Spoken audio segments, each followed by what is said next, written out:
We're back at 8:09 with what could have been a tragic situation that actually turned into a happy ending for a middle school student. NBC's Lilia Luciano has details on this. Lilia, good morning. Good morning to you, Matt. What happened to 12-year-old Kylie Shea isn't something most parents would think was even possible. Walking the halls of her school, she suddenly collapsed. And without the quick thinking of two teachers and a life-saving device, she might not be here today. Until September 26, Kylie Shea seemed to be a perfectly healthy 7th grader.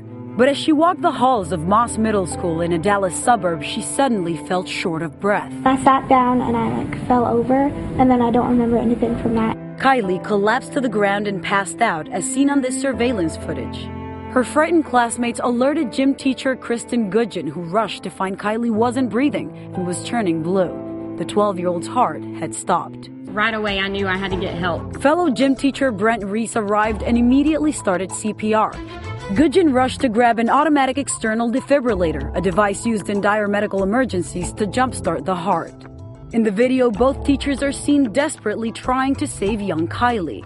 It's amazing, the panic, and you see the situation. It's an emergency. With the help of the defibrillator, the teachers stabilized Kylie until a first responder team arrived. She was then airlifted to Children's Medical Center.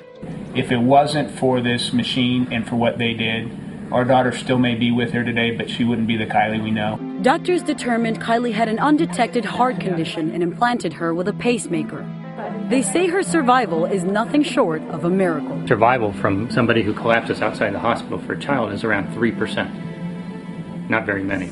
But in Kylie's case, two heroic teachers and a machine required in Texas public schools made all the difference. They had a hand in a miracle, and it's just thank you. I just wanted to say something simple like thank you. Doctors say arrhythmias made Kylie's heart stop, but they're still uncertain what caused them. Her parents say if the teachers had taken another 30 seconds to come to her rescue, their daughter would not have made it. Matt. All right, Lilia Luciano. Lilia, thank you very much. Kylie Shea is here along with her parents, Cheryl and Mike, and Kylie's brother Joel joins us as well. And I think we should call them the heroes in this story, Brent Reese and Kristen Goodgen. Nice to see you both.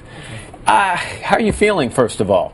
Great. Yeah, I mean, I don't want to take too much notice of it, but you've got a scar here where they had this pacemaker put in, what, about a week ago? Yes. So you sore still? Are you feeling okay? I'm feeling great. Had you ever had anything like this happen to you before, Kylie? Any other time where you got dizzy or short of breath? Never. So this was out of the blue? Yes. And you say you remember kind of having a hard time breathing, and the next thing, the lights went out.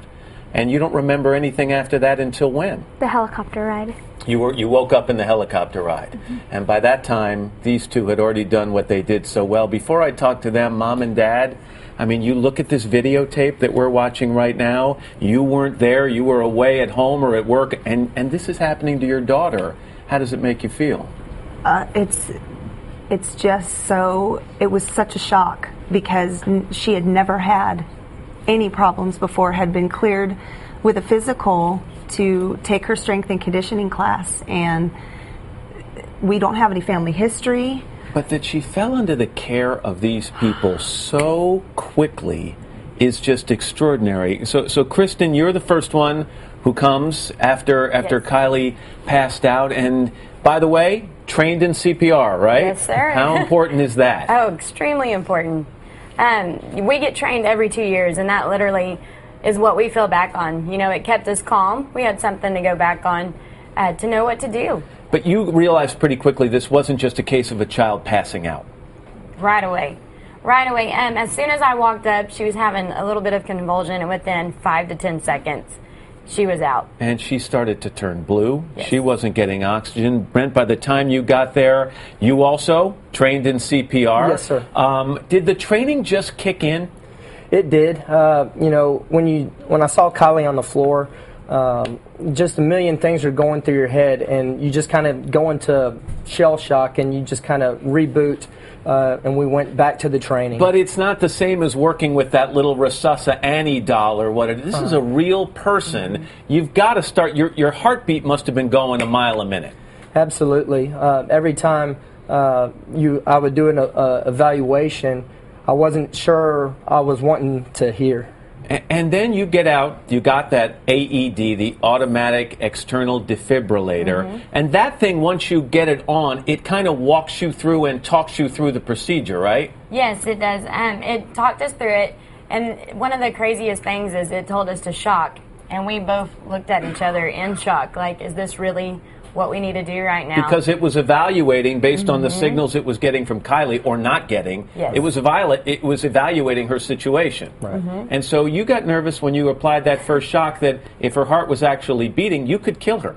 Absolutely, and that's in the video. I reach out to touch the button, and I pull back just a little bit, thinking those exact thoughts. How many times did you have to shock her?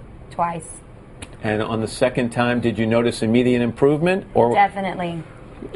the responders came also, the first responders arrived at about that time? Around the same time they came. After the second shock, she started groaning, and we're still, thinking, did we do this right? And it worked. So. Mom and Dad in Texas, they're required to have these devices, right, in a school. What do you want to say about that? I think it should be a nationwide mandate. I think every state should be required to have these in schools and public places. And Dad, what about a nationwide requirement to have Kristen and Brent in every school across the country as well? Agreed. They're stuck with us. Thank you. We're family, yes. I can imagine. You live through something like this, you get very close. Kylie, we are so happy that you're okay. All right, good luck to you. And Joel, good to have you. You must be awfully thrilled to have your sister around. Well, it's great to have you all here. Thank you so much.